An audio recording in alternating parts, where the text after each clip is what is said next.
For Kita, there was nothing more satisfying than seeing his farm sprouting the first brave leaves.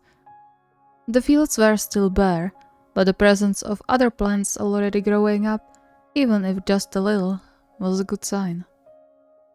It meant he prepared the land well for the winter, and now just had to wait for the spring to come to start another growing cycle. He gently ran his fingers over the first few stems of fresh grass, a smile setting on his lips.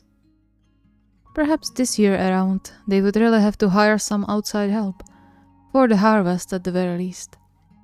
Maybe even invite the twins like Aran suggested before. With a light chuckle, he straightened up and, looking over his beloved piece of land one more time, headed back into the house to start working on some dinner for them. He had all the time in the world as Aran was, regrettably, supposed to arrive late in the evening thanks to his new practice schedule. At least I can put all my effort into it. He would lie if he said his boyfriend's late practices didn't make him feel lonely at home. It was a laughable sentiment to say the least, since Aran was sure to return and swaddle him in all the love he had for him. He just wished he didn't have to wait until late evenings for it. When did I become so clingy? Shrugging, he let the thought marinate in his head while his hands already worked on cutting the vegetables and meat. It wasn't important, not when Aran would just smile and kiss him the moment he would bring it up. If there was something his partner didn't mind, it was burying him in affection. But it could be a small issue once he leaves for training camp again. He didn't get the option to expand on that thought, as in the very next moment, strong arms wrapped around his torso, the warmth always accompanying Aran's body engulfing him like a blanket. At the same time, a little bouquet of flowers and a box of chocolates entered his vision. Happy Valentine's Day, darling. Kita's heart skipped a beat. Oh, it's today already? He turned in the embrace and wrapped his arms around Aran's neck, letting himself get pulled as close as physically possible. Is that why you are so early today? Yep. Coach was nice enough to let us go earlier to spend some quality time with our partners. That's sweet of him. It is. It's been a while since we had the whole evening just for ourselves. That was indeed true, and Kita smiled thinking of all the possibilities they had. Adulting was strange in that way, but he wouldn't change. Well, maybe a little. Do you have anything in particular you would want to do, since it's Valentine's Day? Maybe. The smile curling Aran's lips sent expectant shivers down Kita's spine. The message was clear, but there was still a lot of free time before that, and they had to use it to the fullest when the opportunity presented itself. And besides from that? I was thinking we could bake something together. What do you say? It's been a while since we made something sweet. That sounds nice. But dinner is my treat. The sweetest of kisses landed on his lips. Alright, I'll go take a shower then.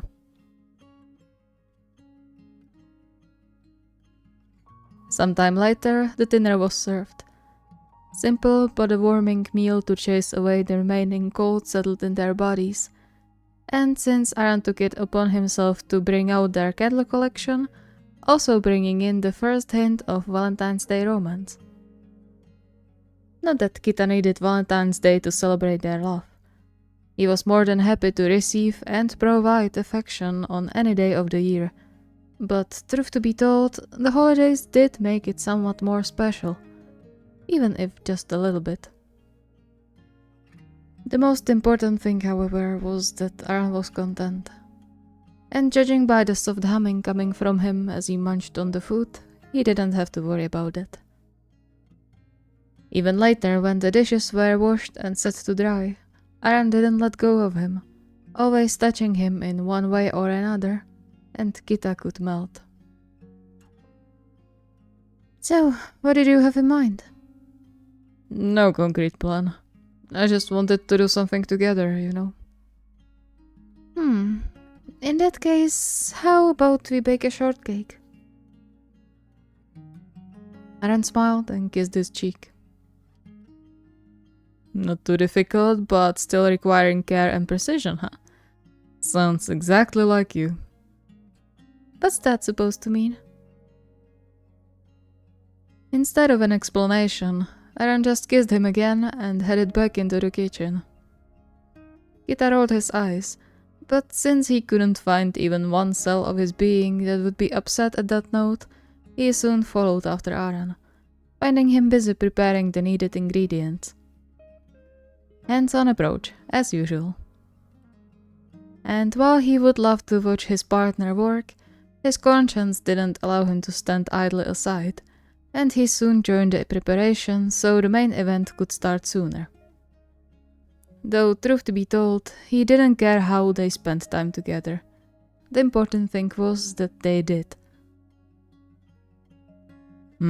Pity we don't have any fresh fruits. I would kill for a few strawberries. Chuckling, Kita gently elbowed him into the ribs and then shifted his focus to mixing the ingredient. He would lie if he said he didn't wish to have strawberries on hand, but their plants were barely green, and the store-bought ones just weren't it. As long as it tastes good, it's going to be fine. He then squealed when Aran's arm wrapped firmly around his waist, pulling him to his boyfriend's side. I wouldn't care even if the whole cake burned. As long as we spent time together, it was worth it. You're so clingy today, you know that? So what? I have a perfect boyfriend. I would be damned if I didn't show him how much I love him every minute. He nuzzled deep into the crook of Kita's neck, making him squeal when the stubble on his face scratched Kita's skin. You sweet talker. Although I would much rather the cake turned out well. I don't want to air the burnt smell out of here. It's cold. And I'm in the mood for something sweet. My kisses aren't enough for you? Something that can actually go into my stomach. Apparently deeply offended by that, Aran clicked his tongue and ostentatiously turned away with the most fake hurt expression Kita had ever seen from him. It almost rivaled Atsumu's pouty face, and that was a feat in itself. Unlike what he would usually do, he decided to tease him a little and turned to his own work, from the corner of his eye watching Aran occasionally look at him expectantly, his lips drooping more with every time it happened. Until he apparently couldn't take it anymore. Shin, this is torture. What is? This. You're torturing me and making me sad. Since when did you get so cruel to me, your beloved boyfriend? Rolling his eyes in loving exasperation, Kita took pity on the puppy eyes and cupped Aran's cheeks, closing the distance between their lips. There you go.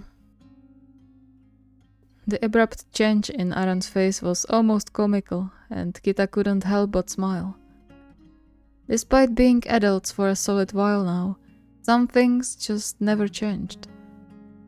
Deep down, they were still teenagers, and while Kita wouldn't call himself wild or love-struck, he had no issue to admit Aran still made his heart flutter with the simplest of things.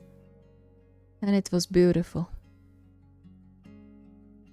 We should continue, or there won't be any time for everything.